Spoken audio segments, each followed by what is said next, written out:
Can you enter a blind plea in Tulsa Municipal Court? I'm Tulsa attorney James Worth. We're doing a series of videos related to questions about Tulsa's City Court. And this one is, can you enter a blind plea in Tulsa Municipal Court? And the answer is yes.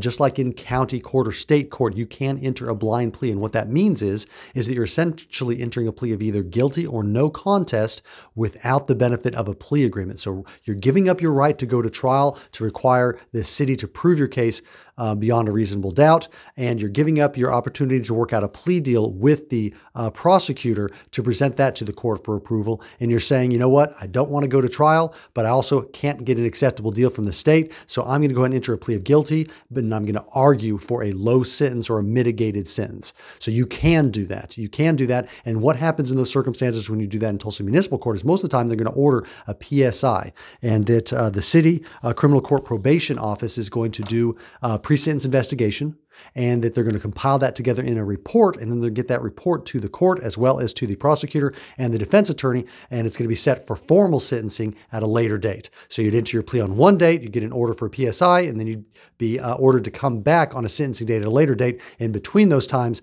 the office does the pre-sentence investigation report, gets that to everybody. You come back before the court, and then the city makes arguments on what they think the sentence should be, and then the defendant makes arguments on what they think the sentence could be, and the judge then gets to make the decision on what the sentence is anywhere within the range of punishment. So that's what a blind plea is, and you can do that in Tulsa Municipal Court. If you're facing that decision on whether to do a blind plea or not, though, you don't want to do that alone. You're going to want to do that with competent legal representation that is familiar, ideally, with not just the process and procedures, but also this particular court and judge to get an idea what they do in certain scenarios. To speak with an attorney to get legal advice specific to your circumstances, you can do that by going online to makelawEasy.com.